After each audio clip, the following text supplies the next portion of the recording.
Round 1, or I'm sorry, round 3, and the opponent messaged me, and I didn't actually see this until afterwards, but the opponent sent me a message saying, hey there, want to chop, and I didn't see it until after the match. Actually, I didn't see it till the next day after, and I was like, oh, well, I hope I didn't seem bad, but, you know, I messaged the person after, and, you know, Goldilocks was good people, but I won the die roll, so I definitely keep here.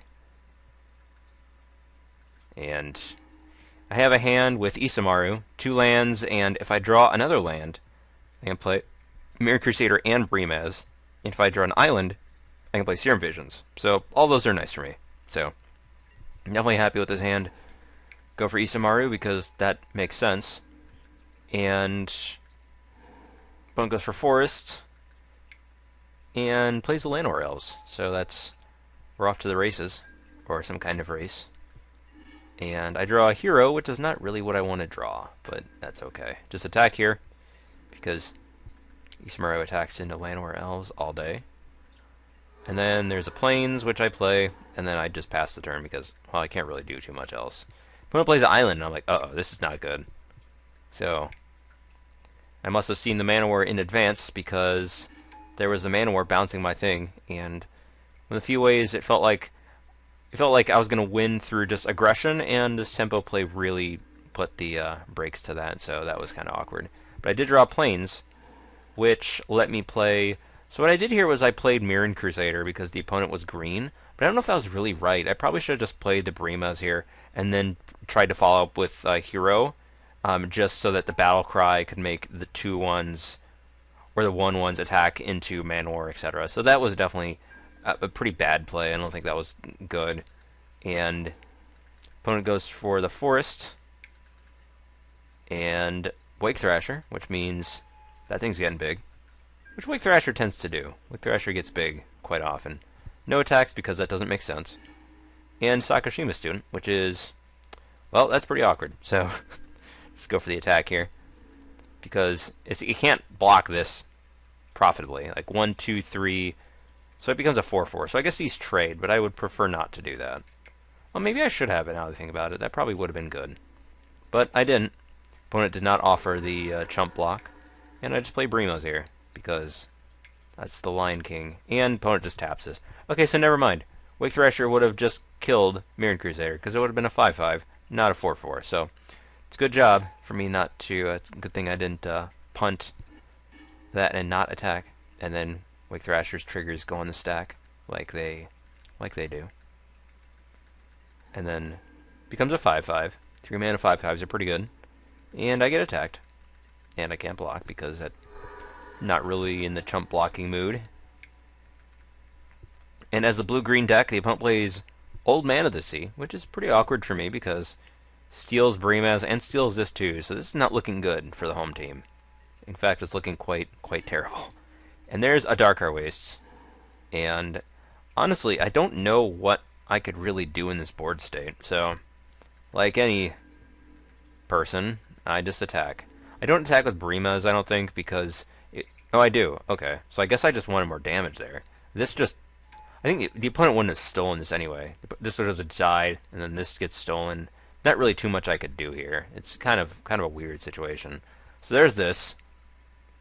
And again, what I could have done, apparently I was not paying attention to the whole first strike thing.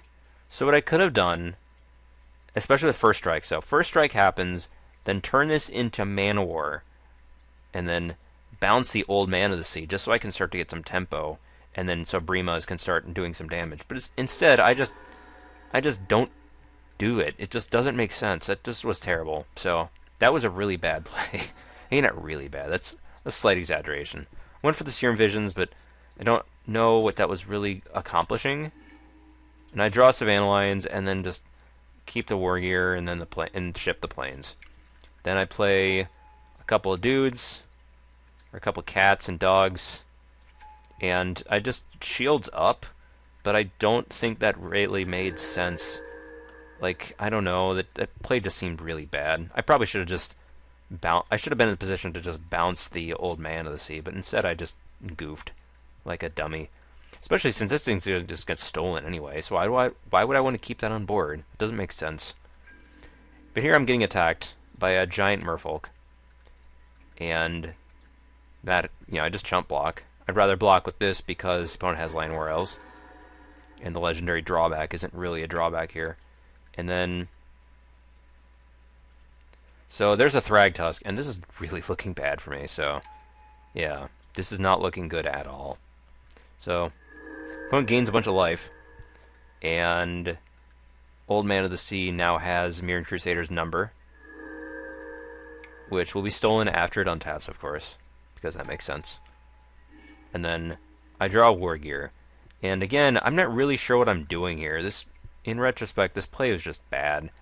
So I put the Wargear on, and then just put it on Brimaz here, and then just attack. Just because it has Vigilance. It seemed just like C-card, play card. This was not very good, so don't do this. So I attack here, I get a cat, and the cat gets just chump locked into oblivion, which happens. So that happened there, and then both of these block, and these are all 2-for-1s, 2-for-1, 2-for-1. My own guy, so I'm definitely not winning this matchup here. This is doing what the opponent's deck wants to do, and I'm not doing this particularly well. So I assign damage, and then Thragtusk leaves behind a 3/3. Then that sacrifice thing happens, but doesn't really matter. I put Wargear on here just so it wouldn't get stolen, which I guess is something correct I did, finally, but this was just not good. I mean, I'm just not living here. This is not looking good for me at all. So, there's this. Wake Thrasher's a 7/7, and then I just get attacked here. Here I just decide to block the Mirran Crusader. I don't really see a point why. I guess I figure none of my things can now be stolen. And this at least gets rid of that, and then the opponent can't. This mitigates Old Man of the Sea. So I guess that was the logic, but I don't really think that was that good. I don't really think. So there's that. I draw Mother of Runes, which I could play, or Hero of Bladehold, but say I play Hero of Bladehold here. If I do, and equip it, the opponent, I guess, can... maybe that wouldn't have been terrible. Like, if I play Hero of Bladehold and put Grafted Wargear on it, this becomes a 1, 2, 3, 4, 5, 6, 7. So I have to trade, or it doesn't even trade, it just chumps. And then I take 2, 3, and then I'm in the same situation as before. So maybe that wasn't the worst play, the worst concession. But maybe I just didn't want to reveal it, which makes sense. Usually I'm a fan of the concede to not show my opponent cards, so that was that. So, Game 2 coming up. Oh, right. Guess I should talk about what I actually did in the sideboard. So, again, I kind of felt like, because I felt like the opponent had a bunch of 2-for-1s, I needed to be the control deck because I had all of the Planeswalkers in the deck. And therefore I sided into the Wrath of God, which is kind of awkward in an aggressive deck and not really what I tend to do. I think that's actually not good at all. But decided to go for that, bring in the Baneslayer, bring in the aggressive cards, and then go for that, and then take out more of the aggressive cards, like the Boros Elite, which was just going to get outclassed, etc. And go for that game plan, and then see what happens. But it seemed like that was the right play, especially versus the green deck. I felt like this was a losing fight. Maybe it wouldn't have been if I played correctly, but it was a losing fight, let's be honest. So, see what happens in the gameplay. Game 2 coming up. So this is Game 2, and I decided to play first. And here's a bunch of cards. Again, this kind of fits the more control-y deck. This time I'm the control, not the aggressor, and this seems to work well. Essentially, I have Brimaz on turn 3, and then hold up mana on turn 4 for Venser, so I'm okay with this. So, sure. Opponent mulls to 6/2, which helps me, because if I'm the control, getting card advantage is king, so yeah, that helps. So I go for the plains, and then pass the turn. Opponent goes to the island, does nothing, which is good for me. Passes the turn. I draw Baneslayer, which is nice for me. Don't play an island, because I guess I didn't want to bluff counter magic. That made no sense at all. I don't quite get that. Does nothing. So there's a Factor Fiction. And I decide to hold mana just because the opponent might have a 2-mana counterspell. Now I can play the EOT game, Factor Fiction or Venser, depending on the board state. So I'm okay with this plan. And here the opponent probably thinks he's got a really slow start, so that seemed okay. So Edric happened, and I don't really care that much. And of course I'd rather force a will, because that's what happens. So I play the Brimaz here just because it squares off against Edric, which I'm fine with. Like, sure, go ahead. And then if the opponent can kill it, I can just force a will, probably pitching the Venser. So there's that. Opponent doesn't attack because attacking there is not good. There's the Obstinate Baloth, which does outclass Brimaz, so I just I just force a will it, keeping Factor Fiction because I can. It seems like the better EOT play because the opponent mulled. I'm going to do the card advantage plan, so I was definitely okay with that here. So play land first because I guess I can, and then Brimaz brings a cat to the party, and then blocks here, which seemed a little strange because I don't think the opponent's life was in a huge amount of danger, so I was okay with this. Like, okay, sure. And then, oh, Phyrexian Mana, Mutagenic Growth, which I can't really stop, but that's fine. And then that guy died. However, I actually wasn't super unhappy about this exchange because now I can just go Baneslayer and then just go over the top, which I'm okay with. Like, that's fine. Like, sure, go ahead.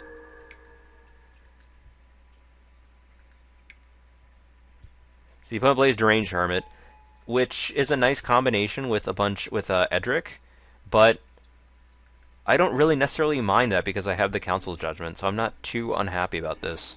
So, and I also have the Day of Judgment as backup, just like break in case of emergency. However, here I just attack with Baneslayer first because lifelink, and this kills the opponent in a bunch of turns, so sure, get rid of that, and then go for the Council's Judgment on the Edric. Now, you may be wondering why I went for the Edric instead of Deranged Hermit, just because this pumps that, makes it bigger. I figure if the opponent pays the Echo for this, I'm actually pretty happy about that, if this dies. So I just do this. Also, opponent gets to draw a ton of cards, and I don't want that to happen, so do that. And then that dies, or gets exiled. And then, again, if the opponent pays Echo for this, I'm actually okay with that, because it's a race that the opponent really can't win here. So the opponent does pay the Echo, which I'm quite happy about. Like, that's fine. The opponent can definitely start attacking for 8, but I'm gaining 5 back with Baneslayer, and I'm dealing 5, so I'm okay with this. It's also just a huge tempo loss, too.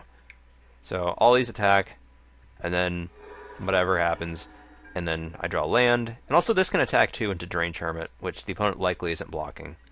So, attack, and this represents lethal in one more attack. And here I just play Plains and then pass, because, yeah. Then all these attack, and then I don't block because that doesn't make sense. Here the opponent goes for a Chasm Skulker, which I don't care too much about, and it's a 1/1, which, I actually don't care too much about. It does block the cat, but it doesn't block the Baneslayer, so I'm okay with this. I probably should have Factor Fictioned in response with that on the stack, just to bluff a counterspell, but I didn't, because I'm silly. And so the opponent splits it like this, essentially shuffles it around a bit, and then just goes Phantasmal Image, spells. Here I decided to go for the bottom part because this actually unlocks those red cards, especially like the Ajani Vengeance, so I'm okay with that here. And then I get a Reveillark, which is of course ridiculous with Phantasmal Image. Do that, and then there's the Mirran Crusader, which is going to be sweet here, but I will attack here, and then this forces a trade with a Chasm Skulker, but I don't really care about the cat anymore. This goes to 1, and then that first strike damage happens. And then just play the Reveillark here. Don't evoke it because it doesn't really make much sense. It forces the opponent to deal with it. And if the opponent does like an upheaval or something, they're just not going to be able to do anything here. I think I actually have a... Do I? Actually, I have nothing. If the opponent was to upheaval, I would just get nothing there, but that's fine. So I evoke for some reason and then misclick, but thankfully I just do that and then just play the Temple and then just keep the Mirran Crusader on top, which is fine. It just gets around that drawback. Then, yeah, the opponent scoops. So that's game 2. Game 3 coming up. This is game 3, and here we go. So here's a hand, and as the control, I'm definitely happy with this hand. Like, you know, attacking for, you know, with a bunch of early creatures would have been a terrible hand, but Factor Fiction turn 4 and then Venser turn 5 to just let me dirtle it up is quite good here, so I'm quite happy with just this. And opponent didn't play turn 1 Elf, which works well for me. I draw Day of Judgment, which means I can control the creature fights, so that comes in play tapped, whatever. Don't care too much. Opponent goes lane go, and I play Flooded Strand, and we both do the lane go thing. The opponent here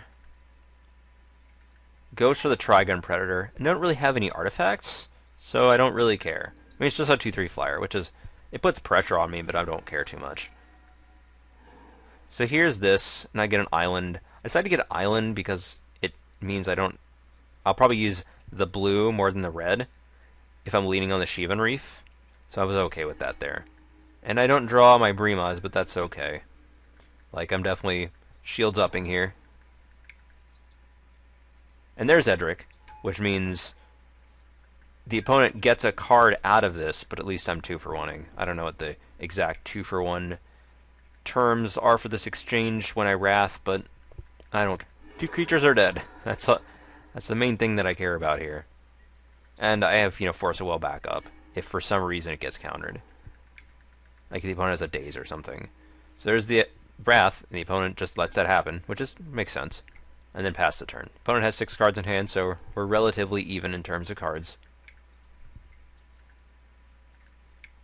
So this is a Deranged Hermit, and this time I cannot let that resolve because I don't really have any spot removal, and I spent my Wrath, so this definitely has to go, and Venser is the correct... Actually, so I took the Factor Fiction out, and I kept the Venser. The idea being that if the opponent doesn't have any pressure for this, this emblem can get absurd. So that's why I keep that. I don't think that is necessarily right, though, now I think about it. But I do get the combo. I get the Venser and Venser combination, so... Land, and then shields up. I think I first considered doing it. Wait, do I do that? Okay, that didn't make any sense. Should have... So I do this, and then blink a land, and then pass the turn. I don't think that was necessarily correct, though. I probably should have just Venser, held EOT Venser in case the opponent does something silly. But there's a compulsive research, so I wasn't punished too bad, since the opponent just has 2 mana open, and that's not the worst thing. And then the opponent discards a forest, so he's getting, +2 cards. And then there is I didn't even know about this when this happened, because it just kind of sneaked. So there's the Ancestral Vision. Ticking, but I have a Venser. Had I known about it, of course, which I didn't. And there's a hero. So here, wow, that was not even intentional. So I decided to do this, and this was actually just a miscount on my part, because I play hero with the idea that I can bounce a land and then have 4 mana up for Venser. Of course, that's not how reality actually works. It turns out Venser costs 4, not 3. So I definitely goofed there. This play actually isn't abysmal, though, because it at least puts pressure on the opponent. Like, there's an Ancestral Vision ticking, and if that resolves, that definitely is not going to be good for me. Even if Venser is going to, start to put pressure, I still feel like this might not actually have been that bad of a play. Because it definitely puts the pressure on the opponent. If I got, Mana Leaked there, that would have just been the worst. But I think that there's definitely some merits to doing this play, because this puts the opponent at attacks for 7, attacks for 9, and then or whatever, attacks for 7, attacks for 11, kind of like Rabble Master, just attacks very quickly. And so there's this, and there's the Ravenous Baloth, which is annoying, but I can always blink it, or I can always just Venser it if need be. So that's not the worst thing in the world. So I do this. And Venser's not doing a whole lot here, so I just Serum Visions. In worst case, I can just do that. But I draw Elspeth, which definitely... This you know, Obstinate Baloth bricks this, but Elspeth bricks that. So I'm pretty happy with just keeping that here. And then just, you know, go for the Gusto, do this, and, you know, put dudes into play. I probably should have just killed it, and then just started attacking just to start putting a lot more pressure, but the idea was that if the opponent... This kind of gets colded anyway, so that was the idea for that. I don't know if that was correct. But I could always also just Venser and then blink her. You know, just minus. So that's not, you know, that's not terrible either. So this goes to 2. Beginning combat. This attacks. And I guess the opponent needs to put some pressure on Elspeth. So I guess that's why the opponent was attacking, but I didn't really care. I was like, okay. Chump block. And it forces a chump block because then I can't just, you know, minus after that. And there's a Prime Speaker Zagana. And I don't really care that much about that because this just kills both of those. And I have a Venser for the Ancestral Vision. Like, the opponent definitely has a lot of cards here. Like, I'm getting outcarded 6-2. But my board state is definitely... You know, I'm definitely the aggressor here, and I think that's fine to be in this board state right now. So here I just, you know, attack for a whole bunch of damage. And then whenever this finishes loading, I'll put these creatures into play. So this happens, and then, you know, I stack it correctly for once. And then those guys come to play attacking. So the opponent's taking 3, 4, 5, 6, 7, 8, 9, 10, 11. Well, that's certainly a lot of damage. Next attack threatens lethal. So that's fine. Like, whatever. Plus, and then I just play this. I hold Venser, Shaper, Savant, because the opponent's also holding 2 mana up. So I'm not going to go and walk into a counterspell, especially if the opponent knows this is in hand. So I was okay with this. This is fine. Serum Visions has 1 more turn. And opponent taps a bunch of mana for Thragtusk. And here, I'm just going to pick a fight here. Over, you know, I'm just going to Venser it back. And, you know, the opponent's got a counterspell. But this is still a ton of damage here, so, sure. Like, does this resolve? And it bounces back. And the opponent then goes for Kira, which I don't really care too much about. With the opponent only having 1 green mana open, this means no counterspells or anything. You know, I guess the only one I was really cared about was Force Spike. But this means Venser can just minus and then make all my guys unblockable, and that's... I didn't do the math at the time, but I was pretty sure if that wasn't lethal, it was close. So all my guys become unblockable, and then I attack, swing for the fences, all my guys become ginormous. So trigger happens. Those guys aren't unblockable, but that's fine. So those dudes. So 3, 6, 7, 8, 9, 10, 11, 12, 13, 14, and then one of these gets through. So that's the game. Unless the opponent has some kind of way to fog or something, but there's not really that in Cube. So that's the game. So that was the match. Hope you enjoyed the draft. It's definitely an interesting way to show, you know, there's definitely some transformational sideboarding going on. I don't know how much the opponent really took that into account in games 2 and 3 of this matchup. And, you know, Mirran Crusader, of course, being ridiculously good. But hope you enjoyed it, you know. Hope you enjoyed the draft and, you know, this kind of commenting in the replays. But yeah, thanks for watching.